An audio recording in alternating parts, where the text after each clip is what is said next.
The great mastermind episode 31। अब तक sect leader Saurabh को उसी की चाल में उलझाकर राहुल तेजी से पैन गांव की तरफ बढ़ जाता है। जिस तरफ जाते वक्त राहुल को अपने दिल में एक अलग सी बुरी फीलिंग महसूस होती है, जिसे राहुल पूरी तरह से इग्नोर करके पैन गांव की तरफ और तेजी से बढ़ने लगता है। वहीं दूसरी तरफ एल्डर यामिनी कहीं से चोट लगवाने के बाद राहुल के स्पेल को कोसती है और चोट के साथ साथ उसने स्पेल ब्रेकिंग एम्बलम भी डैमेज कर लिया था। अब आगे इस वक्त पैन गांव पूरे तरीके से आग के समुद्र में डूबा हुआ था, जिसकी ज्वलनशील आग की लपटें ऊपर बादलों को छू रही थीं, जिसमें कई गांव वाले इस आग की आहुति बन चुके थे, मतलब शहीद हो चुके थे। और इतना ही नहीं, मरने के बाद उन सबके शरीर पूरी तरीके से जलकर धीरे धीरे राख में तब्दील हो रहे थे, जो देखने में बहुत ही ज्यादा भयानक लग रहा था। और इन भयानक आग की लपटों में से कई चीखने, चिल्लाने और जान की भीखों की आवाजें आराम से सुनी जा सकती थी, जिनको सुनकर भी सामने खड़े 10 कल्टीवेटर्स में से किसी को भी कोई फर्क नहीं पड़ रहा था।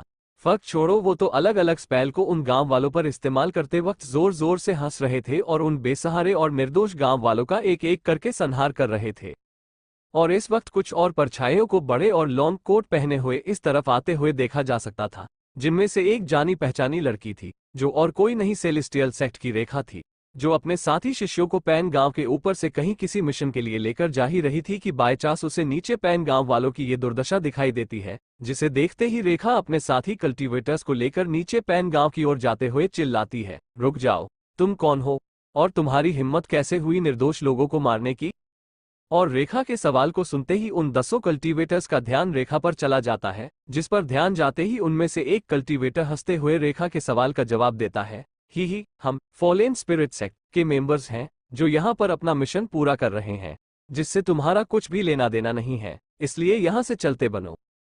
अभी फॉलेन स्पिरिट सेक्ट के मेंबर ने इतना बोला ही था कि रेखा के साथ आए हुए बाकी शिष्य गुस्से से बोलते हैं, तुम्हारा ये दुस्साहस कि तुम हमारी सीनियर से ऐसे बात करोगे, और ये एरिया हमारे सेलेस्टियल सेक्ट की प्रोटेक्शन में आता है, जो पता होने के बावजूद भी तुमने ये करने की हिम्मत की है। कितने बड़े बेवकूफ हो तुम, जो ये करके खुद मौत को न्योता दे रहे हो। तो क्या हुआ अगर तुम फॉलेन स्पिरिट सेक्ट के मेंबर्स हो? अगर तुम अभी यहां से नहीं जाते तो मेरी तलवार को दोष मत देना कि वो बिना देखे तुम सबका संहार कर रही है। जिसको सुनते ही फॉलेन स्पिरिट सेक्ट के मेंबर्स का लीडर थोड़ा आगे आकर अपनी तलवार को निकालते हुए बोलता है, हम तो करो इस्तेमाल अपनी तलवार का, मैं भी तो ट्रॉय करूं तुम्हारी अंधी तलवार को, हा हा हा। और उस फॉलेन स्पिरिट सेक्ट की इस बात को सुनते ही रेखा और उसके पीछे खड़े शिष्यों के चेहरे पर बहुत ही सीरियस और गुस्से के भाव आ जाते हैं, जिसके बाद वो सभी एक साथ फॉलेन स्पिरिट सेक्ट के मेंबर्स पर हमला कर देते हैं। अल्पविराम अल्पविराम अल्पविराम अल्पविराम वूश उद्धरण चिन्ह। वहीं इस वक्त रात के अंधेरे में राहुल तेजी से पैन गांव की तरफ बढ़ रहा था, पर जैसे जैसे वो पैन गांव की तरफ बढ़ रहा था, वैसे वैसे ही उसे कुछ गड़बड़ होने का एहसास होता है, जिस एहसास से उसकी भौहें आपस में सिकुड़ जाती हैं और वो अपनी स्पीड को और भी तेज करते हुए अपने आप से सवाल पूछता है, ये कैसा बुरा एहसास हो रहा है मुझे, जो हर बीतते पल के साथ बढ़ते ही जा रहा है। और फिर आखिरकार आखिरी और सबसे बड़े पहाड़ को पार करने के बाद पैन गांव उसकी नजरों के सामने आ जाता है, जहां पहुंचने में अब उसको जरा भी समय नहीं लगना था। पर जैसे ही उसके सामने पैन गांव का वो भयानक दृश्य सामने आता है, जहां पैन गांव आग के समुद्र में डूबा हुआ था और गांव वालों के खून से रंगा हुआ था, वैसे ही वो अपनी जगह पर जम सा जाता है। और इस दृश्य को अपने सामने देखकर उसे इस वक्त अपनी आंखों पर बिल्कुल भी विश्वास ही नहीं हो रहा था कि क्या ये उसी के प्यारे, निर्दोष और दयालु गांव वालों का पैन गांव था। और जैसे ही उसको इस सच्चाई का एहसास होता है कि ये उसी का पैन गांव है, वैसे ही उसकी आंखें हैरानी और दुख से इतनी बड़ी हो जाती हैं कि वो उसके सर से लगभग बाहर ही आने वाली थी। और जैसे जैसे वो आग की लपटें पैन गांव को अपने अंदर और समाती जाती है, वैसे वैसे ही राहुल का दिल भी दुख और दर्द के अंधकार में डूबता जाता है, जिसके कारण वो वहीं खड़े हुए आंखों से आंसू बहाते हुए जोर से चिल्लाता है, नहीं। और ऐसे ही चिल्लाते हुए वो पैन गांव की तरफ तेजी से बढ़ने लगता है। और जैसे ही वो पैन गांव के मुख्य द्वार पर पहुंचता है, वैसे ही उसे नीचे एक मासूम और बेसहारा लड़की वहां से बाहर की ओर भागते हुए दिखाई देती है, जो और कोई नहीं पल्लवी थी, जिसके पीछे इस वक्त एक कल्टीवेटर हंसते हुए अपने हाथों में तलवार लिए भाग रहा था, जिसको जैसे ही राहुल पहचानता है, वैसे ही पैर में पत्थर आने की वजह से पल्लवी जमीन पर गिर जाती है, जिससे उसका चेहरा डर के मारे सफेद पड़ जाता है और वो अपने आगे होने वाले हाल के ख्याल से ही अपने नीचे वाले होंठ को काटकर जल्दी से खड़े होने के लिए पैनिक करने लगती है। और ठीक इसी वक्त वो कल्टीवेटर उसके पीछे पहुंचकर पल्लवी की पीठ में अपनी तलवार को घुसा देता है, जिसके कारण वो तलवार पल्लवी के पेट से बाहर निकलती है और ऐसा होते ही पल्लवी जमीन पर गिर जाती है, जिस कारण उसका खून जमीन पर चारों दिशाओं में फैलने लगता है। और इस दृश्य को अपने सामने होता देख राहुल के लिए वक्त वहीं थम सा जाता है। इस वक्त राहुल का दिमाग पूरी तरीके से बिल्कुल खाली हो चुका था। उसकी आंखें इस शौक से आंसू बहाते हुए पूरी खुली हुई थी और उसका मुंह भी पूरे तरीके से खुला हुआ था। उसके लिए तो अभी अपने सामने घटित हुए दृश्य पर विश्वास करना बहुत ही मुश्किल हो रहा था। अभी वो सदमे में था ही कि तभी गांव के अंदर से रेखा और उसके साथी भी उस कल्टीवेटर का पीछा करते हुए बाहर आ जाते हैं और जैसे ही रेखा उस कल्टीवेटर को पल्लवी को मारते हुए देखती है, वैसे ही वो जोर से चिल्लाती है, रुक जाओ। पर अब तक बहुत ही देर हो चुकी थी। जिस चीज के एहसास से रेखा और उसके साथी कल्टीवेटर्स उस फॉलेन स्पिरिट सेक्ट के मेंबर शिष्य को मारने के लिए लाल आंखों के साथ उसकी तरफ तेजी से बढ़ जाते हैं।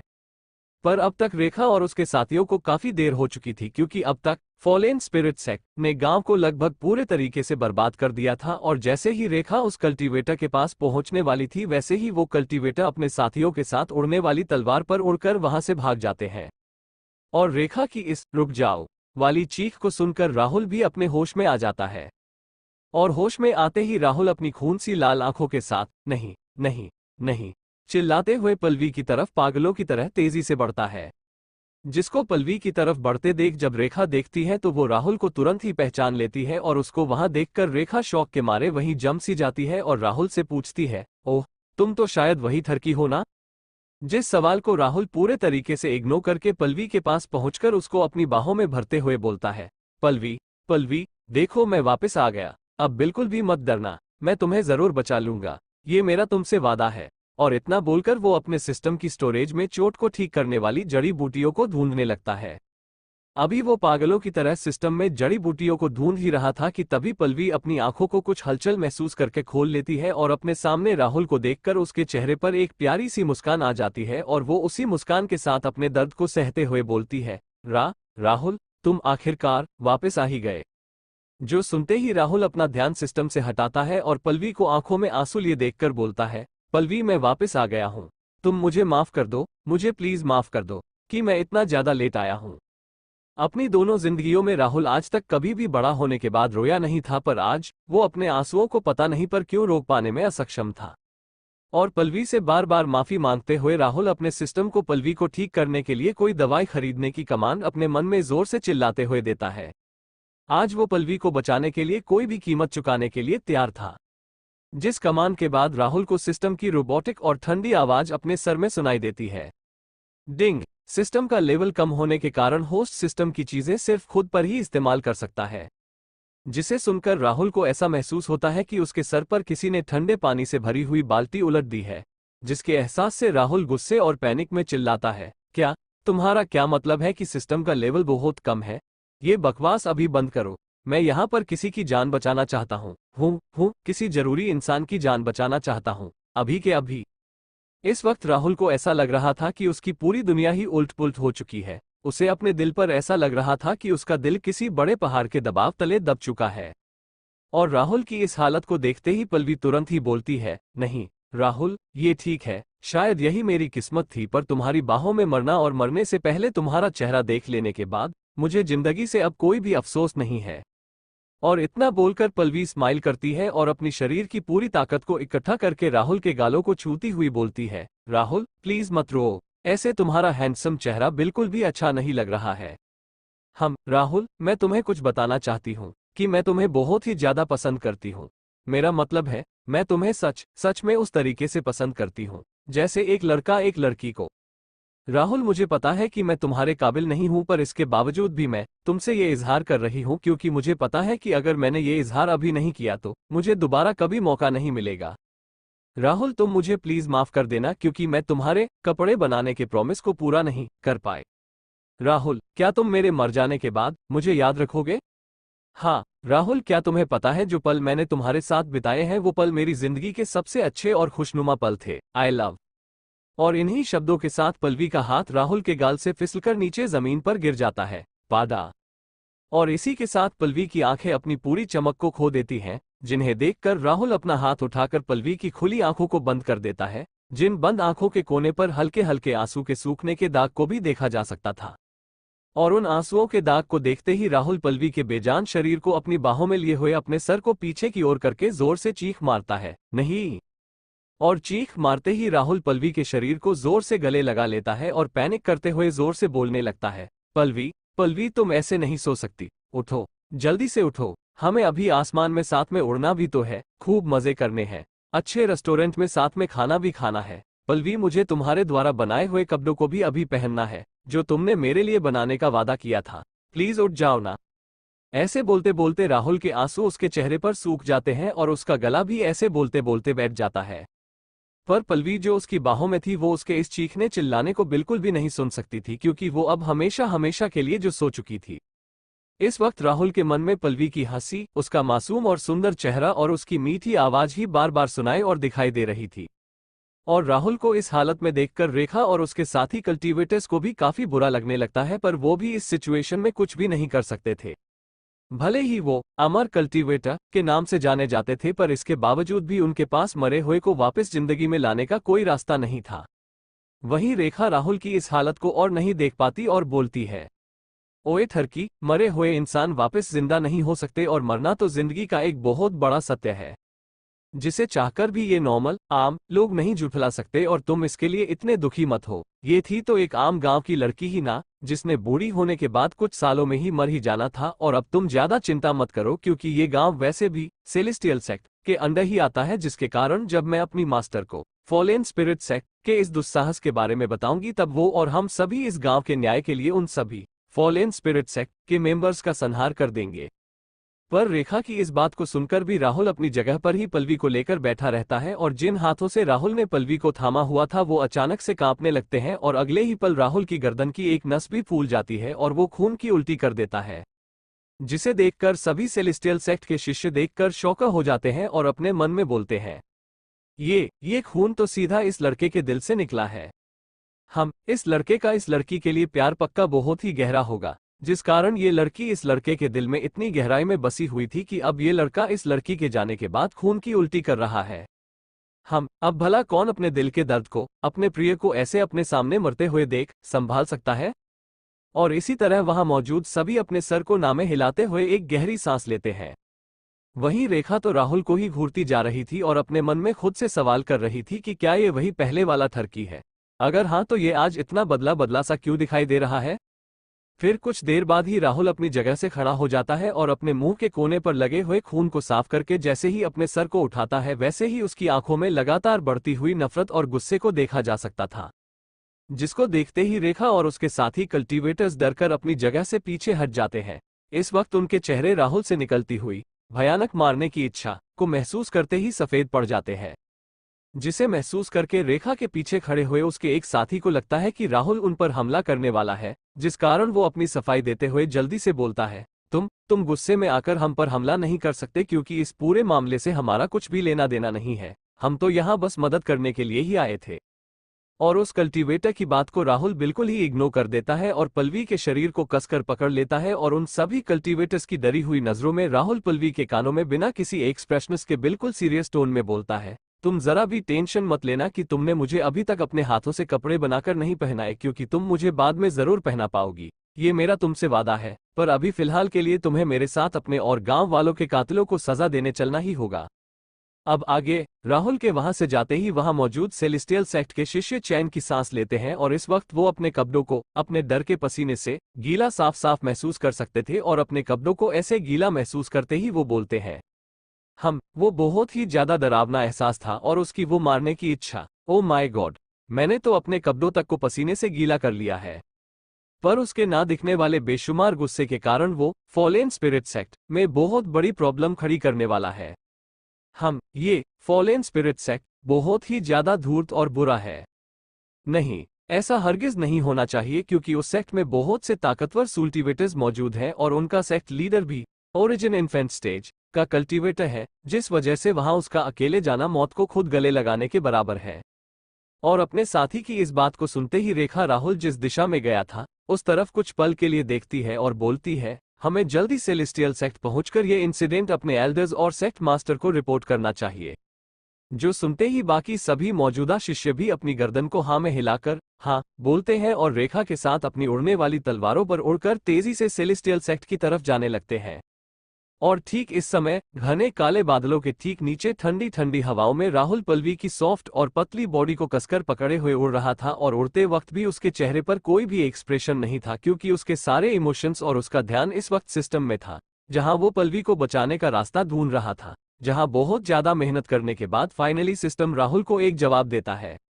डिंग, प्लानिंग पूरी हुई। अब जब सिस्टम का लेवल ज्यादा हाई नहीं है तो सिस्टम के पास अभी मरे हुए को वापस जिंदगी में लाना असंभव है, पर सिस्टम आपको सुझाव देता है कि होस्ट को अभी एक सोल आत्मा पगोड़ा खरीद लेना चाहिए, जो मरे हुए लोगों की आत्मा को अपने अंदर संभाल कर रख सकता है। और सिस्टम के इस जवाब को सुनते ही राहुल की खाली आंखों में दोबारा से चमक आ जाती है और वो अपने आप से बोलता है, हम सिस्टम का लेवल अभी जितना हाई होना चाहिए उतना हाई नहीं है, जिसकी वजह से सिस्टम अभी इस वक्त पल्लवी को जिंदा करने में असक्षम है। इसका तो यही मतलब हुआ कि अगर मैं सिस्टम को जितने लेवल अप की जरूरत है उतने लेवल अप करवा देता हूं तो सिस्टम मुझे मरी हुई पल्लवी को वापस जिंदा करने का रास्ता बता देगा, है ना? जिसके जवाब में सिस्टम बोलता है हाँ, जो सुनते ही राहुल एक चैन की सांस लेता है और सिस्टम से सवाल करता है, हम ये तो बहुत अच्छी बात है, तो चलो अब तुम मुझे ये बताओ कि मैं सिस्टम का लेवल कैसे बढ़ा सकता हूँ? जिसके जवाब में सिस्टम बोलता है, मतलब राहुल के मन में नोटिफिकेशन भेजता है। डिंग, जब होस्ट का cultivation level successfully golden core stage की पूरी मास्टरी पर पहुंच जाएगा, तब होस्ट सिस्टम का लेवल अप कर पाएगा और होस्ट के लिए पहली बार का सिस्टम अपडेट बिल्कुल फ्री होगा। सिस्टम के इस जवाब को सुनते ही राहुल के होठों पर एक सर्द मुस्कान आ जाती है और वो उसी मुस्कान के साथ बोलता है, हम गोल्डन कोर स्टेज की पूरी मास्टरी, हाँ, बढ़िया, बहुत बढ़िया। मैं तो वैसे भी अभी फॉलेन स्पिरिट सेक्ट को अपना हाय ही कहने जा रहा था, जिसके बदले वो मुझे काफी सारे एक्सपीरियंस पॉइंट्स वेलकम गिफ्ट के रूप में देने वाले हैं, जिससे मैं और तेजी से गोल्डन कोर स्टेज की पूरी मास्टरी को हासिल कर पाऊंगा ही। अभी राहुल फॉलेन स्पिरिट सेक्ट से मिलने वाले एक्सपीरियंस पॉइंट्स के तोहफे के बारे में सोचकर शैतानों वाली हंसी हंसी रहा था कि तभी उसे सिस्टम की नोटिफिकेशन अपने दिमाग में सुनाई देती है। डिंग, सिस्टम ने डिटेक्ट किया है कि होस्ट के हाथों में मौजूद मरे हुए इंसान की आत्मा अब लगभग गायब ही होने वाली है, जिसके गायब होने से पहले सिस्टम होस्ट को यह सुझाव देता है कि होस्ट को सोल पगोड़ा जल्दी से खरीद लेना चाहिए। जो सुनते ही राहुल के एक्सप्रेशन दोबारा से सीरियस हो जाते हैं और वो जल्दी से सिस्टम को सोल पगोड़ा खरीदने की कमांड देता है, जिस कमांड के तुरंत बाद ही राहुल को सिस्टम की नोटिफिकेशन सुनाई देती है। डिंग, बधाई हो, होस्ट राहुल को 100 सख्त एक्टिव पॉइंट्स को खर्च करके सोल पगोड़ा सक्सेसफुली खरीद लिया गया है। क्या आप इसे अभी अपने हाथ में पकड़े मरे हुए इंसान की आत्मा पर इस्तेमाल करना चाहेंगे? हाँ, नहीं? नोट, इस सोल पगोड़ा का इस्तेमाल सिर्फ एक ही आत्मा को बचाने के लिए किया जा सकता है। जो सुनते ही राहुल तुरंत ही सिस्टम को ऑर्डर देता है, हाँ, अभी इसका इस्तेमाल करो पल्लवी की आत्मा को बचाने के लिए। जिसके तुरंत बाद ही राहुल को सिस्टम की नोटिफिकेशन सुनाई देती है। डिंग, काल चक्र में गायब होती हुई इस आत्मा को सक्सेसफुली सोल पगोड़ा में सफेली पहुंचा दिया गया है, और अब सिस्टम होस्ट को यह सुझाव देता है कि होस्ट को अब जल्द से जल्द मरे हुए के शरीर को कहीं जमीन में सुरक्षित दफना देना चाहिए, ताकि जैसे ही होस्ट को मरे हुए को वापस जिंदा करने का रास्ता मिलता है वैसे ही होस्ट दोबारा आराम से आत्मा को शरीर में वापस जिंदा कर पाए। और इस शरीर दफनाने वाली बात को सुनते ही राहुल काफी ज्यादा उदास हो जाता है, पर यह जरूरी भी था क्योंकि इससे पल्लवी का शरीर सुरक्षित रहने वाला था। पर पल्लवी को दफनाने से पहले वो पूरे पैन गांव के लोगों को फॉलेन स्पिरिट सेक्ट के मेंबर्स की श्रद्धांजलि देना चाहता था। जो चाहते ही राहुल अपनी स्पीड को और तेज कर लेता है, जिस तरफ फॉलेन स्पिरिट सेक्ट के मेंबर्स भागे थे। और फिर कुछ ही देर उड़ने के बाद राहुल को अपने सामने 10 परछाइयां नजर आती हैं, जो उन्हीं फॉलेन स्पिरिट सेक्ट के शिष्यों की थी जिन्होंने पैन गांव के इस महासंहार को अंजाम दिया था। जिनको देखते ही राहुल अपने होठों पर एक शैतानी मुस्कान के साथ बोलता है, चलो कोई बात नहीं, शुरुआत तुम कुछ लोगों से ही कर लेता हूं। और इतना बोलकर राहुल के पैरों के नीचे की बिजली और जोर से चमकने लगती है और इसके अगले ही पल राहुल अपनी जगह से धुंधला होकर गायब हो जाता है। वहीं दूसरी तरफ फॉलेन स्पिरिट सेक्ट के शिष्यों को भी अपने पीछे कुछ हलचल महसूस हो जाती है, जो महसूस करते ही वो अपने सर को पीछे की ओर घुमा लेते हैं, जिसे घुमाते ही उन्हें अपनी तरफ बिजली पर सवार हाथों में पल्लवी को लिए चेहरे पर शैतानी मुस्कान के साथ राहुल आते हुए दिखाई देता है, जिसे ऐसे अपनी तरफ आता देख वहां मौजूद सभी के रोंगटे खड़े हो जाते हैं। नहीं, ये बिल्कुल भी सही नहीं है, कोई हमारा पीछा कर रहा है। जल्दी सभी अलग अलग हो जाओ, हम सब अलग अलग हो जाओ और इससे लड़ाई करने के बारे में मत सोचना, क्योंकि जब तक हम अपने सेक्ट के एरिया में पहुंच जाएंगे तब तक ये हमारा कुछ भी नहीं बिगाड़ पाएगा। और ठीक इस तरह सभी 10 के 10 शिष्य अलग अलग होकर तेजी से अपने सेक्ट की तरफ बढ़ने लगते हैं। जो देखते ही राहुल अपने सिस्टम की स्टोरेज को खोलकर सोल पगोड़ा को अपने गले में बांध लेता है, जिससे सोल पगोड़ा उसके गले से होकर उसकी छाती पर लटक जाता है। और सोल पगोड़ा को अच्छे तरीके से बांधने के बाद राहुल पल्लवी के बेजान शरीर को दोबारा अच्छे से पकड़कर उसके कान में धीरे से बोलता है, पल्लवी ध्यान से देखना, अभी कैसे मैं इन सभी लोगों को हमारे गांव वालों से माफी मांगने के लिए भेजता हूं। ओ नहीं, मेरी गलती, ये तो उनसे मरने के बाद भी नहीं मांग पाएंगे, क्योंकि गांव वाले तो स्वर्ग गए होंगे ना, और इनको तो मैं सीधा नर्क भेज रहा हूं। अरे ये तो बहुत बुरा हुआ। चलो कोई बात नहीं, मैं इनका अभी वो हाल करूंगा कि ये हर पल नर्क में भी गांव वालों को ही याद करके उनसे मन ही मन माफी मांगते रहेंगे। और इतना बोलते ही वो फिर से बिजली की तेज चमक के साथ अपनी जगह से गायब हो जाता है और अगले ही पल फॉलेन स्पिरिट सेक्ट के एक शिष्य के पास प्रकट होता है।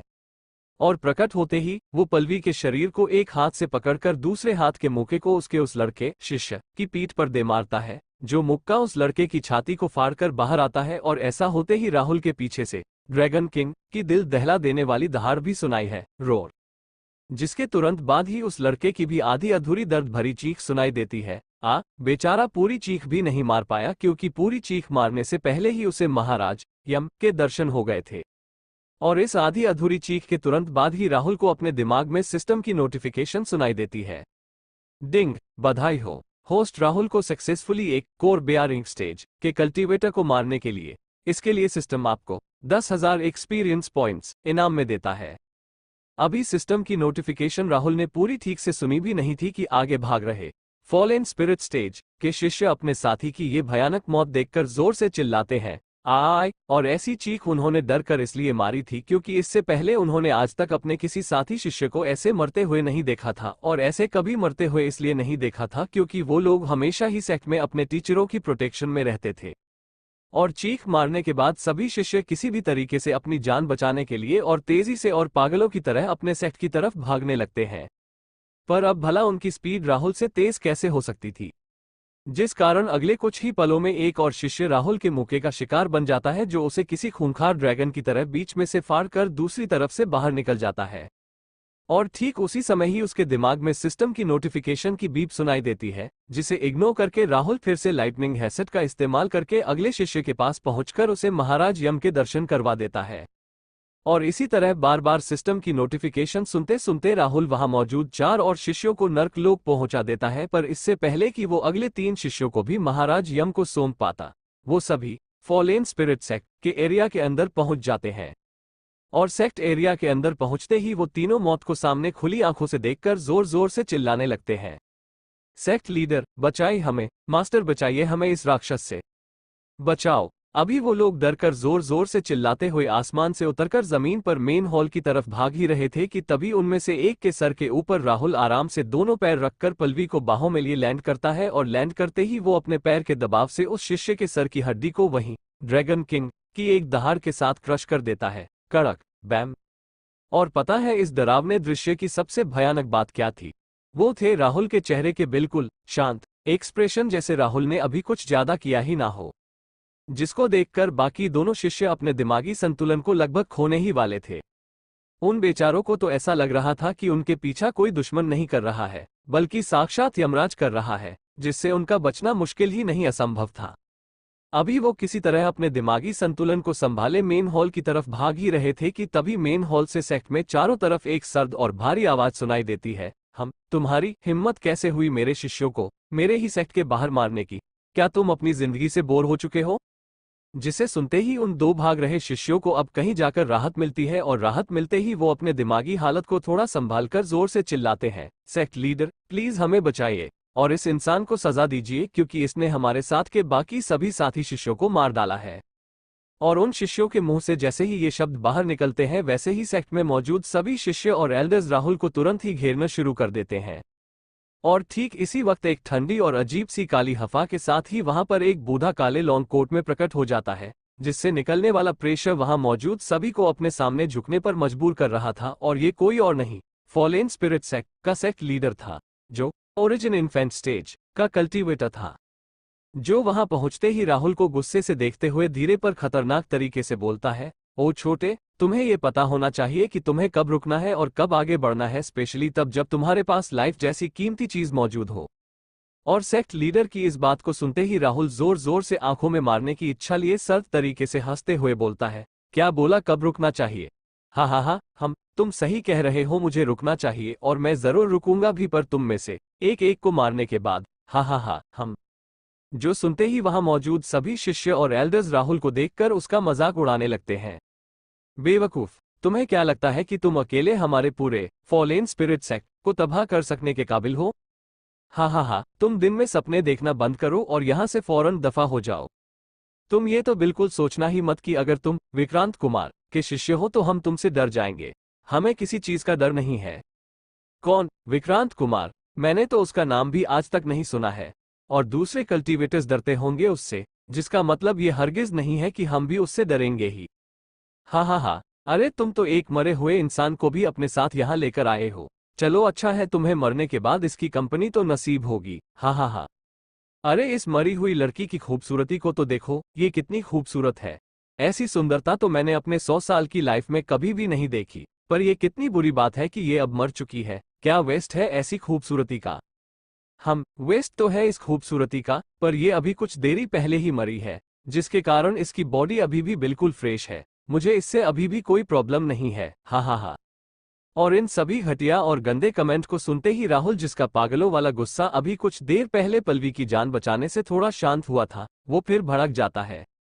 अगर तुमने मेरी इंसल्ट की होती तो फिर भी ठीक था, पर तुमने इसकी इंसल्ट की है, जिसके कारण अब तुम सबका नर्क लिए टिकट बुक हो चुका है। तुम सबको हर कीमत पर मरना ही होगा।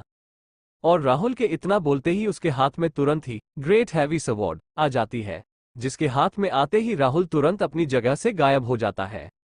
जिसको जब अभी भी राहुल पर हंसते हुए आसपास के लोग देखते हैं तो उनकी हंसी वैसे ही जम जाती है और उनमें से एक शिष्य तुरंत ही बोलता है, ये क्या हो रहा है? और मेरे शरीर के ये रोंगटे क्यों खड़े हो रहे हैं, जैसे अभी कुछ बहुत ही भयानक होने वाला है? पर इससे पहले कि वो इस खतरे को समझकर कुछ कर भी पाता कि तभी उसके पीछे तुरंत ही एक परछाई आ जाती है, जिससे निकलता हुआ प्रेशर उसकी हड्डियों को तोड़ने की कोशिश कर रहा था। तो रीडर्स, आपको क्या लगता है, क्या होगा इस नोवेल में आगे?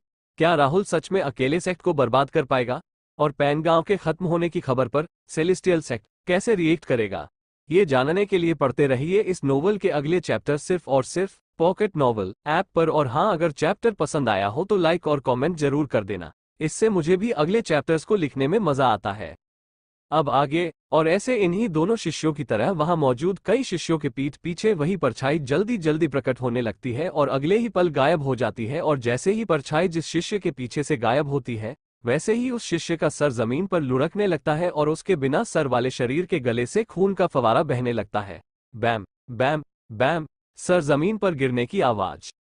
और जब इस दृश्य और इस आवाज को काला लॉन्ग कोट पहने हुए सेक्ट लीडर देखता और सुनता है तो वो जोर से गुस्से से चिल्लाते हुए बोलता है, तुम में अभी भी हिम्मत है ना, नहीं रुकने की? तो भुगतो।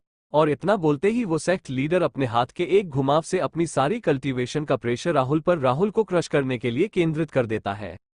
जिसको महसूस करते ही राहुल जल्दी से पल्लवी को अपने हाथों में कसकर पकड़ते हुए 9 फॉर्म्स ऑफ ड्रैगन तकनीक को एक्टिवेट कर देता है, जो एक्टिवेट करते ही राहुल के सामने 9 ड्रैगन्स की ताकत से युक्त ड्रैगन किंग आ जाता है, जो दहाड़ते हुए सीधा जाकर ओरिजिन इन्फेंट स्टेज के कल्टीवेटर के प्रेशर से जा भिड़ता है। रो, जिसके पीछे से साक्षात मौत की ठंडी और बिना भाव की आवाज सुनाई देती है, आज तुम सभी जरूर मरोगे। जिस आवाज के तुरंत बाद ही ड्रैगन किंग के पीछे से जोरदार बिजली कड़कने की आवाज सुनाई और दिखाई देती है, जिसके तुरंत बाद ही राहुल पल्लवी की कमर को अपने एक हाथ से पकड़ के उसे अपने सीने लगाकर और दूसरे हाथ से ग्रेट हैवी स्वॉर्ड को पकड़कर तेजी से फॉलेन स्पिरिट सेक्ट के शिष्यों की ओर तेजी से बढ़ जाता है। जिसे अपनी तरफ आता देख अनगिनत शिष्य डर से थर थर कांपते हुए अपने आखिरी बचाव के लिए अपनी अपनी तलवारों को उठाकर अपने सामने कर लेते हैं, पर इसका कोई भी फायदा नहीं होता क्योंकि राहुल की ब्लैक ग्रेट हैवी स्वॉर्ड इनकी तलवारों को मक्खन की तरह काटते हुए इनकी गर्दनों को भी आसमान की तरफ देखने के लिए मजबूर कर देती है, जिसके कारण ये सभी राहुल के सिस्टम में एक्सपीरियंस पॉइंट बैंक के हिस्से बन जाते हैं। और ये दृश्य काफी था बाकी बचे हुए शिष्यों को अंदर तक तोड़ने और उन्हें मौत के डर के अंधकार में धकेलने के लिए। और इस दृश्य को देखकर तो वो ब्लैक लॉन्ग कोट पहना हुआ बूढ़ा सेक्ट लीडर भी शौक के मारे अपने कदमों को कुछ पीछे ले लेता है। उस बेचारे को तो ये विश्वास ही नहीं हो रहा था कि उसको ऐसे कदम पीछे लेने के लिए मजबूर एक तुच्छ कोर बेयरिंग स्टेज के कल्टीवेटर ने किया है, जिसका एहसास होते ही उसे अपने गालों पर शर्म के थप्पड़ की गर्मी सी महसूस होती है, जो महसूस करते ही वो अपने दांत पीसते हुए गुस्से से बोलता है, हम क्या फायदा तुम्हारे विक्रांत कुमार के सच्चे शिष्य होने का, जब तुम इसके बावजूद भी मुझसे मौत के लिए बार बार पूछ रहे हो, जिसको अब मैं चाहकर भी इग्नोर नहीं कर सकता, जिस कारण अब तुम मुझसे ज्यादा निर्दय होने के लिए शिकायत मत करना। जो बोलते ही वो सेक्ट लीडर अपने हाथों को ऊपर आसमान की तरफ करते हुए एक स्पेल बोलने लगता है, जिसके तुरंत बाद ही उस सेक्ट लीडर के हाथ से एक बिल्कुल काली आग का बड़ा सा गोला उत्पन्न होता है, जिसके उत्पन्न होने के तुरंत बाद ही उसमें से काले रंग के एनर्जी से बने हुए धागे निकलकर आगे एक ड्रैगन का फॉर्म लेने लगते हैं, जिस फॉर्म के पूरा होते ही वो सेक्ट लीडर उस ड्रैगन को राहुल की तरफ ये बोलते हुए भेज देता है, ब्लैक फ्लेम ड्रैगन, इस लड़के को उसकी औकात दिखाओ। उद्धरण चिन्ह। और इस ड्रैगन को राहुल की तरफ बढ़ता देख वहां मौजूद सभी बचे हुए शिष्यों की आंखों में जीने की एक आशा सी जाग उठती है, क्योंकि वो सेक्ट लीडर के इस स्पेल को अच्छे से पहचानते थे, जो उनके सबसे ताकतवर स्पेल्स में से एक था, जो राहुल को आराम से मार सकता था। और इसी आशा के साथ वो खुशी से चिल्लाने लगते हैं, हमारे सेक्ट लीडर हमेशा अमर रहें, उनकी इज्जत सदा ऊंची रहे। बस एक बार जैसे ही ये ब्लैक फ्लेम ड्रैगन उस लड़के को छू जाएगा तो वो ब्लैक फ्लेम उस लड़के के शरीर के साथ साथ उसकी आत्मा को भी अस्तित्व से मिटा देगी। हम अब बच जाएंगे, अब तुम तो गए बच्चे अपनी जान से। तुम्हें क्या लगा कि अगर तुम्हारे पास वो अजीब अजीब से स्पेल हैं तो तुम उनसे अजय अमर हो गए हो, जिस वजह से तुम हमारे महान सेक्ट में प्रॉब्लम खड़ी करने आ गए हो। हम अब बताओ तुम मुझे कि क्या तुम्हें यहाँ आने पर पछतावा हो रहा है? हाँ हाँ हाँ, अगर हो भी रहा है तो इसका अब कोई भी फायदा नहीं है। बूम! उस काली आग के गोले से आजाद होने के बाद वो ब्लैक फ्लेम ड्रैगन आसमान में काले घने अंधकार को अपने साथ लेकर राहुल की तरफ तेजी से बढ़ने लगता है, जिसकी जलती हुई आंखों में राहुल को जान से मारने की बेशुमार इच्छा को साफ साफ महसूस किया जा सकता था, जिसको महसूस करके राहुल की आंखें छोटी और उसके होंठ एक तिरछी मुस्कान के साथ ऊपर की ओर उठ जाते हैं और वो बोलता है, तुम इस काली भद्दी छिपकली को ड्रैगन कहने की हिम्मत कर रहे हो? चलो मैं तुम्हें दिखाता हूँ कैसा होता है असली ड्रैगन और कैसी होती है उसकी असली ताकत। और इतना बोलते ही राहुल स्टाइल से एक हाथ से पल्लवी की बॉडी को अपने सीने से लगाकर दूसरे हाथ में पकड़ी हुई तलवार को उस फ्लेम ड्रैगन, मेरा मतलब भद्दी छिपकली, की ओर कर देता है, जिसकी तीखी नोक के सामने की ओर से पहले से भी बहुत ज्यादा बड़ा ड्रैगन किंग बाहर निकलता है और तेजी से आगे की ओर दहाड़ मारते हुए बढ़ जाता है। और जैसे ही वो ड्रैगन किंग अपने सामने उस फ्लेम ड्रैगन को देखता है तो वैसे ही उसकी आंखें छोटी हो जाती हैं और एक भौं ऊपर की ओर गुस्से से उठ जाती है, जैसे कह रहा हो, इस भद्दी छिपकली की ड्रैगन जैसा रूप लेने हिम्मत कैसे हुई। और इसी बढ़ते हुए गुस्से के साथ वो ड्रैगन किंग उस ब्लैक फ्लेम ड्रैगन को स्टार्टर समझकर डायरेक्ट निगल जाता है और निगलने के बाद सीधा पीछे खड़े हुए शिष्यों के ग्रुप से टकरा जाता है, जिसके तुरंत बाद ही वो पूरा शिष्यों का ग्रुप खून की भांप बनकर अस्तित्व से गायब हो जाता है। बूम! जिसको देखकर उनका सेक्ट लीडर उन्हें साइड हटने के लिए बोलना चाहता था, पर उसके मुंह से किसी शब्द के निकलने से पहले ही शिष्य अपनी जगह से गायब हो चुके थे, जिसके तुरंत बाद ही राहुल को अपने दिमाग में सिस्टम की नोटिफिकेशन सुनाई देती है। डिंग! बधाई हो, होस्ट राहुल को सक्सेसफुली कोर बेयरिंग स्टेज के कल्टीवेटर को मारने के लिए, इसके लिए सिस्टम होस्ट को 10,000 एक्सपीरियंस पॉइंट्स इनाम में देता है। डिंग! बधाई हो, होस्ट राहुल को सक्सेसफुली कोर बेयरिंग स्टेज के कल्टीवेटर को मारने के लिए, इसके लिए सिस्टम होस्ट को 10,000 एक्सपीरियंस पॉइंट्स इनाम में देता है। डिंग! बधाई हो, होस्ट राहुल को सक्सेसफुली कोर बेयरिंग स्टेज के कल्टीवेटर को मारने के लिए, इसके लिए सिस्टम होस्ट को 10,000 एक्सपीरियंस पॉइंट्स इनाम में देता है। डिंग! बधाई हो, होस्ट राहुल को सक्सेसफुली कोर बेयरिंग स्टेज के कल्टीवेटर को मारने के लिए, इसके लिए सिस्टम होस्ट को 10,000 एक्सपीरियंस पॉइंट्स इनाम में देता है। डिंग! बधाई हो, होस्ट राहुल को सक्सेसफुली लेवल अप करने के लिए, अब होस्ट कोर बेयरिंग स्टेज के लेवल 6 पर पहुंच गया है। और इस नोटिफिकेशन को अपने दिमाग में सुनते ही राहुल पल्लवी के कान में धीरे और प्यार से स्माइल करते हुए बोलता है, पल्लवी, क्या तुमने देखा उन पापियों का अंत? और देखो, अब मैं कोर बेयरिंग स्टेज के लेवल 6 पर पहुंच गया हूं और अब बस थोड़ा इंतजार और करो, जब तक मैं गोल्डन कोर स्टेज की पूरी मास्टरी को प्राप्त नहीं कर लेता, जिसके तुरंत बाद ही मैं तुम्हें दोबारा जिंदा कर पाऊंगा। और वहीं दूसरी तरफ अपने शिष्यों की इस हालत को देखते ही वो सेक्ट लीडर राहुल पर गुस्से से चिल्लाता है, तुम छोटे बेवकूफ, क्या तुम पागल हो गए हो? क्या कुछ आम कीड़े मकोड़ों की जिंदगियों के लिए तुम्हारा ऐसे अपनी जान पर खेलकर युद्ध करना सही है? पागल कहीं के, देखो तुमने अपनी पागलपंती के चलते क्या किया है मेरे शिष्यों के साथ। वैसे वो अब तक राहुल के, विक्रांत कुमार के शिष्य होने वाली बात से नहीं डर रहा था, क्योंकि उसने सेक्ट लीडर ने अभी तक विक्रांत कुमार के बारे में कुछ भी नहीं सुना था। पर अब ये देखने के बाद कि राहुल खुद क्या क्या कर सकता है, अब उसकी डर से फटने लगी थी। जिस कारण वो अब राहुल के गुस्से को शांत करने की कोशिश कर रहा था, क्योंकि उसे अब ये एहसास हो चुका था कि जिस राहुल का गुस्सा अभी तक इतने लोगों को मारने के बाद भी शांत नहीं हुआ है, वो अब अपने गुस्से के चलते अपने रास्ते में आने वाले सभी कल्टीवेटर्स को खत्म करके ही मानेगा। और वहीं सेक्ट लीडर की इस बात को सुनते ही राहुल जोर जोर से हंसने लगता है, और हंसते हुए वो पहले उस बूढ़े को और फिर वहां खड़े सभी लोगों को एक खतरनाक लुक देते हुए बोलता है, हा हा हा। अच्छा ये बात है, उन निर्दोष गांव वालों की जिंदगी तुम्हारे लिए कुछ मायने नहीं रखती। तो ठीक है, नहीं मायने रखती तो मायने ना रखे, पर इससे तुम्हें उन निर्दोषों को मारने का हक हरगिज नहीं मिल जाता, जिसको तुमने अपना हक जबरदस्ती अब समझ ही लिया है। तो इसके कारण अब बस मैंने भी इस सेक्ट को बर्बाद करने का हक अपना समझ लिया है, और जैसा मैंने पहले भी कहा था कि मैं आज पूरे सेक्ट को पूरी तरह खंड में बदलकर तुम सबको नर्क के दर्शन करवाऊंगा, तो वो मैं पक्का करवाऊंगा ही, क्योंकि जैसा मैं बोलता हूँ वैसा मैं जरूर करता हूँ। हम और राहुल के इतना बोलते ही वहां मौजूद सभी लोगों को राहुल की आखिरी बात, जैसा मैं बोलता हूँ वैसा मैं जरूर करता हूँ, वहां मौजूद सभी को मौत के बुलावे की तरह सुनाई देती है। जिसे सुनकर जिन शिष्यों को अभी तक अपने सेक्ट लीडर के होने से सेफ फील हो रहा था, उन सभी का अब इस मौत के एहसास से सेक्ट लीडर पर से भी भरोसा उठ जाता है, और अब उनकी आखिरी उम्मीद के भी गायब होते ही वो सभी पैनिक करते हुए थर थर कांपने लगते हैं। और इन शब्दों में छिपे अपार कॉन्फिडेंस को सुनकर अब सेक्ट लीडर को भी राहुल की बात पर विश्वास हो जाता है, और उसे अब ये डर लगने लगता है कि ये लड़का अब शायद सेक्ट को मिटाने के लिए लेजेंडरी विक्रांत कुमार का आह्वान करेगा। जिस डर के कारण वो जल्दी से राहुल के गुस्से को शांत करने के लिए बोलता है, तुम अभी क्या करने वाले हो? देखो छोटे भाई, अब इतने छोटे मामले के चलते तुम्हारा पूरे सेक्ट को बर्बाद करना जरूरी है क्या? हम इस मामले को शांति से कुछ लेन देन करके भी तो सुलझा सकते हैं ना? वैसे तो सेक्ट लीडर ने ये शब्द राहुल के गुस्से को शांत करने के लिए ही कहे थे, पर इससे तो राहुल का गुस्सा और भी कई गुना बढ़ जाता है। राहुल का गुस्सा अभी इतना ज्यादा बढ़ चुका था कि वो अब गुस्से के चलते जोर जोर से हंसते हुए बोलने लगता है, ही छोटा मामला, पूरे निर्दोषों से भरे गांव का संहार करना, हरा मीकू अते तुम्हारे लिए छोटा मामला है, हा हा हा। तो ठीक है, मैं इस छोटे मामले का स्वाद तुमको भी चखा देता हूँ, जिसके बाद मैं ये मामला यहीं खत्म कर दूंगा।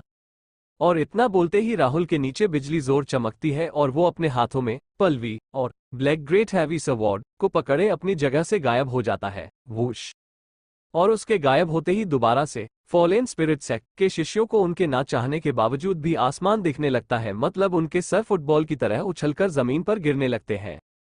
अभी राहुल सबके सर उनके शरीर से अलग कर ही रहा था कि तभी राहुल अपने सिस्टम से अपने उसी लंबे कपड़े को बाहर निकाल लेता है, जो वो पल्वी के लिए अपने कपड़े बनवाने के लिए लेकर आया था।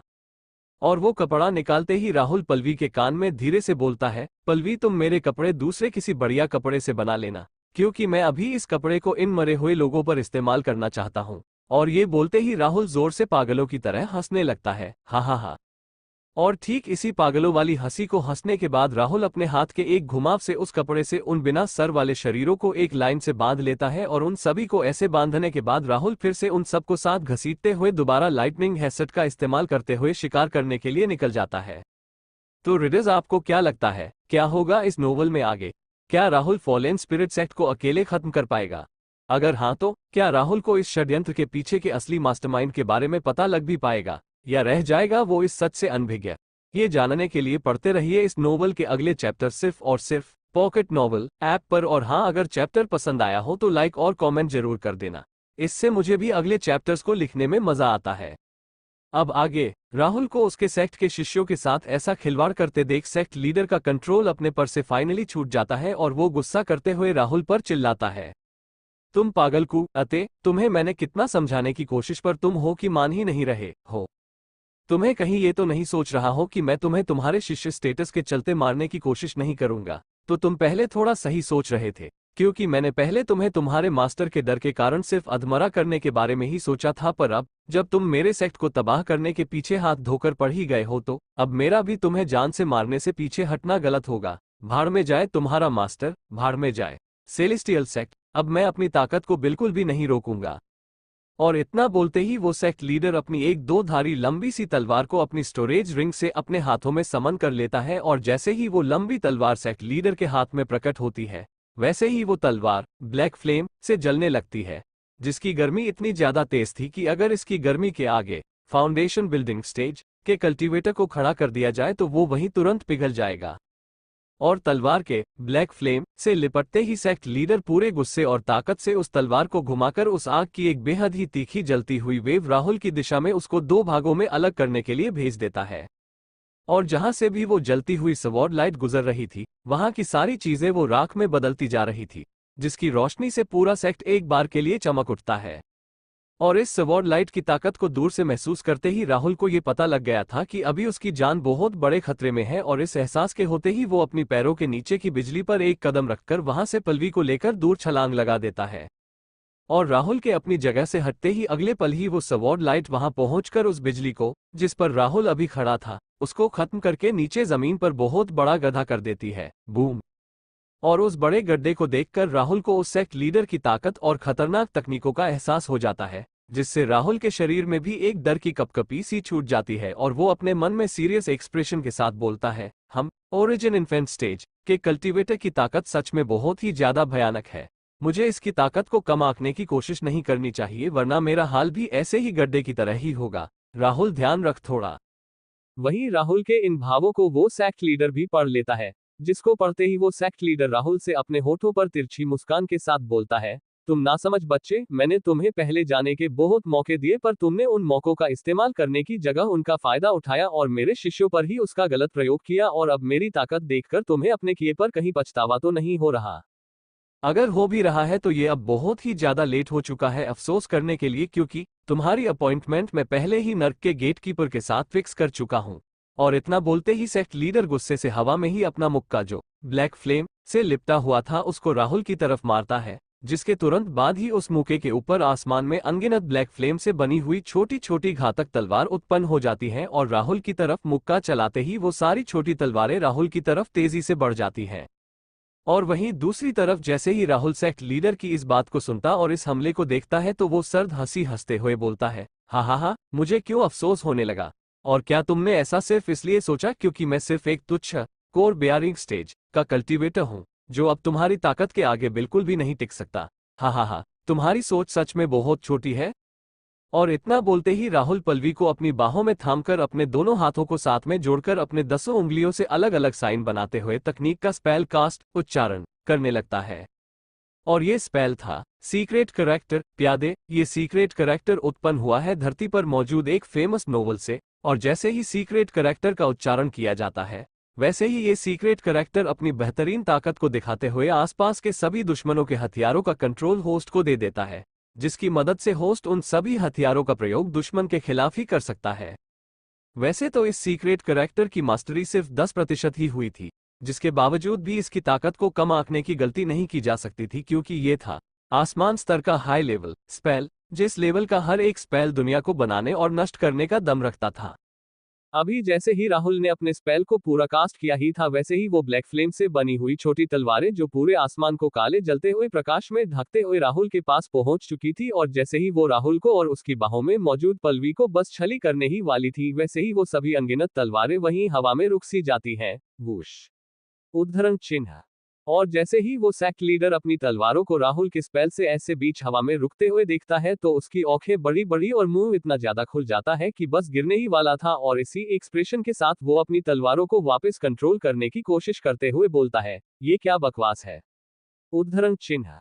पर पूरी कोशिश करने के बाद भी वो अपनी उन तलवारों को वापस अपने कंट्रोल में करने में असफल रहता है। शायद उसने आसमान लेवल के स्पेल की ताकत को बहुत कम आंक लिया था, जिसका एहसास होते ही उसको ये समझ आ जाता है कि राहुल का ये स्पेल उसे काफी दिक्कत देने वाला है।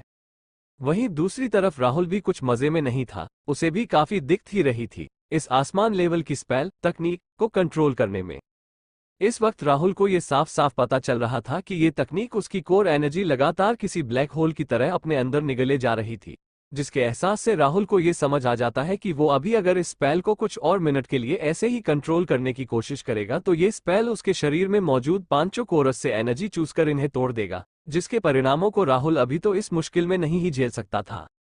पर अब इस स्पेल को और देर जारी रखने की जरूरत नहीं थी क्योंकि वो इस स्पेल से वहां मौजूद सभी अनगिनत तलवारों को अपने कंट्रोल में ऑलरेडी ले चुका था, जो अपने कंट्रोल में लेते ही राहुल सेक्ट लीडर को एक बड़ी सी शैतानी मुस्कान देते हुए बोलता है, ओए गंजे बुड्ढे, भगवान यम को मेरा हाय कहना। और इतना बोलते ही राहुल उन सभी तलवारों से उस सेक्ट लीडर पर ही हमला कर देता है। और राहुल के हमला करते ही जो हजारों की तादाद में छोटी जलती हुई तलवारें अभी तक राहुल की तरफ थी वो तुरंत ही उस सेक्ट लीडर की तरफ घूम जाती है, और ऐसा होते ही वो सारी तलवारें अब एक साथ उस सेक्ट लीडर को छल्ली करने के लिए तेजी से बढ़ जाती हैं। जिन्हें अपनी तरफ व्यू आता देख वो सेक्ट लीडर शौक होते हुए बोलता है, ये कैसे संभव है। अभी वो सेक्ट लीडर अपनी शंका के चलते ये सवाल कर ही रहा था कि तभी उसे एहसास होता है कि उसे यहाँ से साइड हटकर अपने आप को खुद के हमले से बचाना भी है, पर उसे अपने शौक के चलते ये एहसास होने में काफी देरी हो गई थी, जिसके कारण अब उसके पास यहाँ से बचकर भागने का बिल्कुल भी टाइम नहीं बचा था।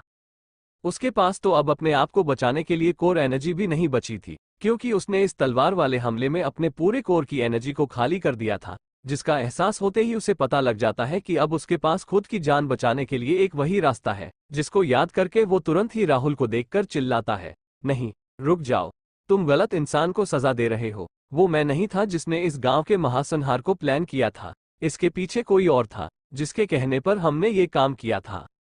और उस सेक्ट लीडर की इस बात को सुनते ही राहुल के कान खड़े हो जाते हैं और वो तुरंत ही अपने हाथ को उठाकर दोबारा प्यादे सीक्रेट करैक्टर के इस्तेमाल से उन अनगिनत तलवारों को हवा में रोक देता है, और उनको मुश्किल से रोकते हुए वो सेक्ट लीडर को बेहद ही सर्द आवाज में पूछता है, क्या कहा तुमने अभी?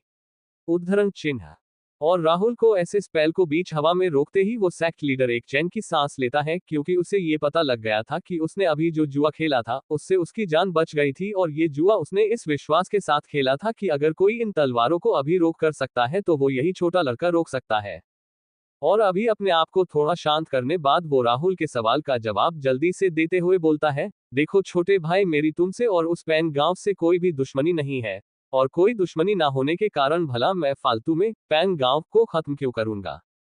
मुझे पैन गांव को खत्म करने का ये ऑर्डर सेलेस्टियल सेक्ट की एल्डर यामिनी ने दिया था, और ये वही हैं जिन्होंने स्पेल ब्रेकिंग एम्बलम से तुम्हारे उस स्पेल को तोड़कर हमें वो गांव बर्बाद करने के लिए कहा था, जिसके लिए वो मुझे एक जीवन आधार पिल देने वाली थी। जीवन आधार पिल या वाइटलिटी पिल, इस पिल के इस्तेमाल से एक नॉर्मल इंसान या कल्टीवेटर की उम्र 10 से 100 साल तक आराम से बढ़ाई जा सकती है। इसका इस्तेमाल कल्टीवेटर्स तब करते हैं जब वो अपने जीवन के अंत में पहुंच जाते हैं, ताकि वो इस समय के दौरान और लेवल अप करके और लंबा जी सकें। नोट, इस पिल को एक इंसान अपनी जिंदगी में सिर्फ एक बार ही ले सकता है, क्योंकि दूसरी बार लेने से इसका कोई भी फायदा नहीं होगा। कोष्टक क्लोजिंग स्क्वायर ब्रैकेट। और सेक्ट लीडर की इस बात को सुनते ही राहुल की आंखें शौक से बड़ी हो जाती हैं, और वो मुंह खोलकर खुद से बड़बड़ाते हुए सवाल करता है, सेलेस्टियल सेक्ट, एल्डर यामिनी, वो बुद्धि यामिनी, क्यों? वो ऐसा क्यों करेगी? जबकि सेलेस्टियल सेक्ट के सेक्ट लीडर सौरभ ने मुझे खुद पैन गांव की सुरक्षा का वादा अपनी ओर से दे दिया था, पर इसके बावजूद भी मेरे गांव पर हमला करने वाले आखिर में वही सेलेस्टियल सेक्ट वाले निकले। धोखा। और इस चीज के एहसास से राहुल के शरीर में से अचानक मारने की इच्छा पहले से भी 100 गुना ज्यादा मात्रा में निकलती है, जिसको महसूस करते ही वो फॉलेन स्पिरिट सेक्ट का सेक्ट लीडर अपने गले के थूक को वापस गले से नीचे निगलते हुए घबराकर बोलता है, मेरा या मेरे सेक्ट का इस महासंहार से कुछ भी लेना देना नहीं है। ये तो मुझसे उन सेलेस्टियल सेक्ट वालों ने उस पिल के लिए करवाया था, जो मेरे लिए बहुत जरूरी थी, क्योंकि मैं अपने जीवन के अंतिम समय में पहुंच गया था, जिसका उस एल्डर यामिनी ने फायदा उठाया था। इसलिए तुम्हें उससे बदला लेना चाहिए, ना कि हमारे इस सेक्ट से बदला लेना चाहिए।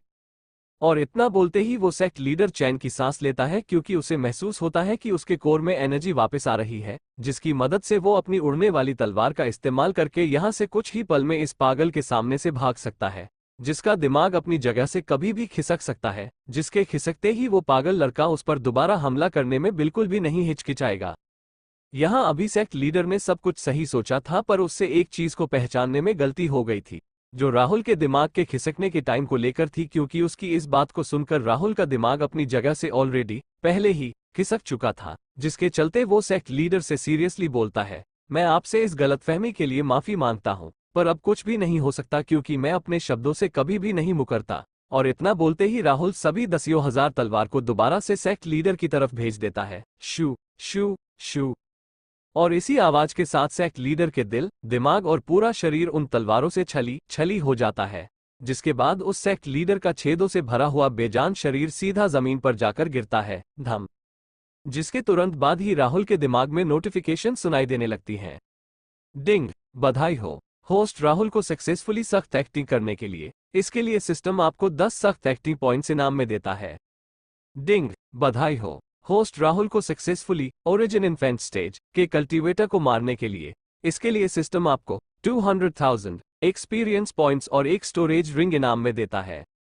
डिंग, बधाई हो, होस्ट राहुल को सक्सेसफुली पहली बार ओरिजिन इन्फेंट स्टेज के कल्टीवेटर को मारने के लिए। इसके लिए सिस्टम आपको एक गिफ्ट बैग इनाम में देता है। क्या आप इसे अभी खोलना चाहेंगे? हाँ, ना? डिंग, बधाई हो, होस्ट राहुल को सक्सेसफुली लेवल अप करने के लिए। अब होस्ट कोर बेयरिंग स्टेज के लेवल 7 पर पहुंच गया है। और इन सभी नोटिफिकेशंस को सुनकर भी राहुल वैसे खुशी से रिएक्ट नहीं करता है जैसे वो पहले किया करता था। और अब तक उन सभी तलवारों के हमले से वैसे भी बचे हुए शिष्य राख बन चुके थे, जिसका एहसास होते ही राहुल अपने सर को हल्के से हाँ में हिलाता है और पल्लवी को अपनी बाहों में थामकर वो अपने उस लंबे कपड़े में सेक्ट लीडर के शरीर को भी बांध लेता है। और सेक्ट लीडर के शरीर को भी उसके बाकी शिष्यों के शरीर के साथ बांधने के बाद राहुल पहले आसपास के बर्बाद हुए फॉलेन स्पिरिट सेक्ट की तरफ देखता है और फिर सेलेस्टियल सेक्ट की दिशा में लाल आंखों से देखते और दांत पीसते हुए बोलता है, अब अगली तुम्हारी बारी है, सेलेस्टियल सेक्ट। पर इस बार इतना बोलने के बाद भी राहुल पागलों की तरह सेलेस्टियल सेक्ट की तरफ नहीं भागता है, क्योंकि उसे पता था कि ऐसे बिना तैयारी के साथ इन्फेंट ट्रांसफॉर्मेशन स्टेज के कल्टीवेटर के सामने जाना खुद को मौत के गले लगाने से कम नहीं है। और इस चीज का एहसास होते ही वो खुद से बोलता है, लगता है मुझे अभी और ताकतवर तकनीकों की जरूरत है। और इतना सोचते ही वो अपने नए मिले हुए गिफ्ट बैग को खोलने की कमांड सिस्टम को दे देता है। तो रीडर्स, आपको क्या लगता है क्या होगा इस नोवेल में आगे? क्या गिफ्ट बैग के अंदर से राहुल को कुछ ऐसा मिलेगा जो सेलेस्टियल सेक्ट को बर्बाद करने में उसकी मदद कर पाएगा? अगर हाँ, तो क्या अपने सेक्ट को यूं बर्बाद होते हुए सेलेस्टियल सेक्ट का सेक्ट लीडर सोर्ब ऐसे ही चुपचाप देखता रहेगा, या वो करेगा राहुल के साथ कुछ भयानक? ये जानने के लिए पढ़ते रहिए इस नोवेल के अगले चैप्टर सिर्फ और सिर्फ पॉकेट नोवेल ऐप पर। और हाँ, अगर चैप्टर पसंद आया हो तो लाइक और कमेंट जरूर कर देना, इससे मुझे भी अगले चैप्टर्स को लिखने में मजा आता है। अब आगे, और इन ताकतवर तकनीकों की जरूरत को महसूस करते ही राहुल को सबसे पहले सिस्टम की नोटिफिकेशन से स्टोरेज रिंग और गिफ्ट बैग का याद आता है, जो उसे सेक्ट लीडर को मारने पर मिले थे। जिसके याद आते ही राहुल सबसे पहले उस स्टोरेज रिंग को खोलकर देखता है, जिसको खोलते ही राहुल ये पता लगता है कि इसमें सिर्फ कुछ निचले दर्जे की जड़ी बूटियों और कुछ निचले दर्जे की तकनीकों के सिवाय कुछ भी नहीं है। जिसके बारे में पता लगते ही राहुल का मुंह बन जाता है और वो उस स्टोरेज रिंग को वहीं फेंक देता है। और इस मूड खराब वाले सेशन के बाद वो कुछ उम्मीद के साथ सिस्टम को गिफ्ट बैग ओपन करने की कमांड देता है, जिसके तुरंत बाद ही उसके सामने वो गिफ्ट बैग खुल जाता है। डिंग, बधाई हो, होस्ट राहुल को 2x beginner level divine escape emblem प्राप्त करने के लिए। डिंग, बधाई हो, होस्ट राहुल को 1x भेस बदलने वाला टोकन प्राप्त करने के लिए। डिंग, बधाई हो, होस्ट राहुल को बोन फ्रीजिंग फ्लेम प्राप्त करने के लिए। क्या आप अभी इस फ्लेम आग को अपने शरीर में ढालना चाहेंगे? हाँ, नहीं? और इन नोटिफिकेशंस के खत्म होते ही गिफ्ट बैग से मिली हुई सारी चीजें सिस्टम की स्टोरेज में आकर स्टोर हो जाती हैं, जिसमें से पहला था डिवाइन एस्केप एम्ब्लम, जिसके बारे में ज्यादा एक्सप्लेन करने की जरूरत नहीं है क्योंकि ये राहुल ने पहले भी कई बार इस्तेमाल किया है। दूसरा था भेस बदलने का टोकन, जो राहुल के पास पहले से भी एक था, पर राहुल को अभी तक इसको इस्तेमाल करने की जरूरत महसूस नहीं हुई थी, जिस कारण राहुल इसको अभी के लिए इग्नोर कर देता है। और आखिरी चीज थी बोन फ्रीजिंग फ्लेम, जिसको देखते ही राहुल का मुंह खुला का खुला रह जाता है, क्योंकि वो इस फ्लेम को अच्छे से पहचानता था। ये फ्लेम थी धरती पर मौजूद famous novel battle through heavens की फेमस तकनीक बुद्धा फ्यूरी लोट्स की 11 दर्जे की फेमस फ्लेम, जिसको पहचानते ही राहुल की एक्साइटमेंट बहुत ही ज्यादा बढ़ जाती है और वो कांपते हुए हाथों से अपने सिस्टम में इस फ्लेम की प्राइस को चेक करता है। डिंग, बोन फ्रीजिंग फ्लेम की रैंक सभी फ्लेम्स में 11वीं है, जिसकी कीमत 1300 सख्त एक्टिंग पॉइंट्स है। क्या आप इसको खरीदना पसंद करेंगे? जो देखते ही राहुल खुशी से पागल हो जाता है कि उसको इतनी महंगी और ताकतवर फ्लेम ऐसे ही इतनी आसानी से मिल गई है, जिसका एहसास होते ही राहुल सेलेस्टियल सेक्ट की तरफ अपनी सर्द नजरों और अपने चेहरे पर सर्द तिरछी मुस्कान लिए देखते हुए बोलता है, ही लगता है ऊपर वाला भी मेरी ही साइड है। देखो, उन्होंने मुझे यम की ग्रैंड कंपनी का सीईओ भी लगभग बना ही दिया है। जो उनके पास ज्यादा से ज्यादा डील्स लेकर आने वाला है। हा हा हा, सेलेस्टियल सेक्ट तुम तो खत्म, हा हा हा। और इस वक्त अगर कोई राहुल की इस शैतानों वाली हंसी को सुन लेता तो उसका पैंट गीला करना पक्का था।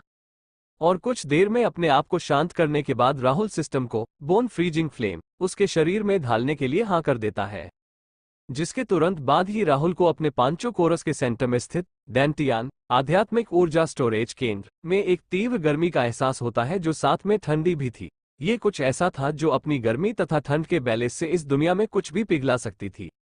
कहते हैं कि गर्मी और ठंड कभी साथ में नहीं आ सकते, पर इस तथ्य को झूठलाते हुए ये फ्लेम अपने अंदर गर्मी और सर्दी के खतरनाक बैलेंस को साथ में मेंटेन करके रखती है। फिर कुछ ही देर में इस गर्मी और सर्दी की मिली जुली अजीब फीलिंग को फील करने के बाद राहुल सिस्टम को 50 सख्त एक्टिंग पॉइंट्स में बुद्धा फ्यूरी लोड्स तकनीक और 300 सख्त एक्टिंग पॉइंट्स में मोल्टन ग्रीन लोड्स फ्लेम, जो फ्लेमस की रैंकिंग में नंबर 19 पर आती है, वो खरीद लेता है, क्योंकि बुद्धा फ्यूरी लोड्स तकनीक को इस्तेमाल करने के लिए 2 फ्लेमस का होना बहुत जरूरी था। डिंग, क्या host molten green loads flame को अपने शरीर के अंदर अभी ढालना चाहेगा? हाँ, नहीं? जिसे सुनते ही राहुल सिस्टम को हाँ में जवाब देता है। फिर कुछ देर बाद आसमान लेवल की तकनीक बुद्धा फ्यूरी लोड्स को सीखने और बोन फ्रीजिंग फ्लेम तथा मोल्टन ग्रीन लोड्स फ्लेम को अपने शरीर में ढालने के बाद राहुल जल्दी से फॉलेन स्पिरिट सेक्ट के ट्रेजर रूम में जाता है और जाकर वहां की सभी चीजों को रिसाइकल करने के बाद उसे 300 स्किल एसेंस पॉइंट्स मिलते हैं, जिससे वो अपनी बुद्धा फ्यूरी लोड्स तकनीक की मास्टरी 30% तक बढ़ा लेता है। जिसका मतलब ये था कि वो अपने बुद्धा फ्यूरी लोड्स में एक साथ 3 फ्लेमस का इस्तेमाल कर सकता था, पर अभी फिलहाल उसके पास 2 ही फ्लेमस थी, जो सेलेस्टियल सेक्ट जैसे सेक्ट को पूरे तरीके से रोशन करने के लिए काफी थी। ही कोष्टक। अब सारी तैयारियां पूरी करने के बाद वैसे राहुल को सीधा सेलेस्टियल सेक्ट से बदला लेने के लिए निकल जाना चाहिए था, पर उसे पता था कि अगर वो एक बार सेलेस्टियल सेक्ट के लिए एक बार बदला लेने के लिए निकल गया तो वो वापस पैनगाम नहीं आ पाएगा, फिर भले ही वो अपने बदले में कामयाब ही क्यों ना हो जाए। जिसके कारण वो अपनी सभी ट्रॉफियों को कपड़े में लपेटे सीधा ही पैनगांव के लिए निकल जाता है, और वहां पहुंचते ही सबसे पहले राहुल वहां मौजूद सभी पैनगांव वालों के शरीर को पूरी रिस्पेक्ट के साथ जमीन में गाड़ता है। और रही बात पल्लवी की, तो राहुल उसे गांव के ठीक पीछे वाले पहाड़ के टॉप पर मौजूद सबसे सुंदर जगह पर सुरक्षित तरीके से दफना देता है, और जहां पर वो पल्लवी को दफनाता है वहीं पर वो एक पत्थर को भी साइड में गाड़कर उस पर पल्लवी के शरीर का शांति से आराम करने का स्थान प्रोटेक्टिव बाय राहुल शर्मा। अब जब पल्लवी असल में नहीं मरी थी और राहुल को अपने ऊपर विश्वास था उसे जिंदा करने में, तो तभी वो यहाँ पर पल्लवी के शरीर के लिए मृतक मरने जैसा शब्द इस्तेमाल करने की जगह शांति से आराम करने जैसे शब्दों का प्रयोग करता है। और पल्लवी के शरीर को वहां आराम करने के लिए सुरक्षित छोड़ते ही राहुल अपने गले में पहने हुए सोल पगोड़ा में अपनी आध्यात्मिक आत्मा का एक छोटा अंश सा भेजता है पल्लवी की आत्मा की कंडीशन को चेक करने के लिए। जहां अंदर जाते ही राहुल को एक कमरे के अंदर एक शाही बेड के ऊपर पल्लवी की आत्मा चैन से सोती हुई दिखती है, जिसको देखते ही राहुल के चेहरे पर एक कोमल तथा प्यारी मुस्कान आ जाती है और वो उसी मुस्कान के साथ बोलता है, पल्लवी तुम बस मुझ पर विश्वास रखना, मैं तुम्हें जल्दी ही दोबारा से जिंदा कर लूंगा।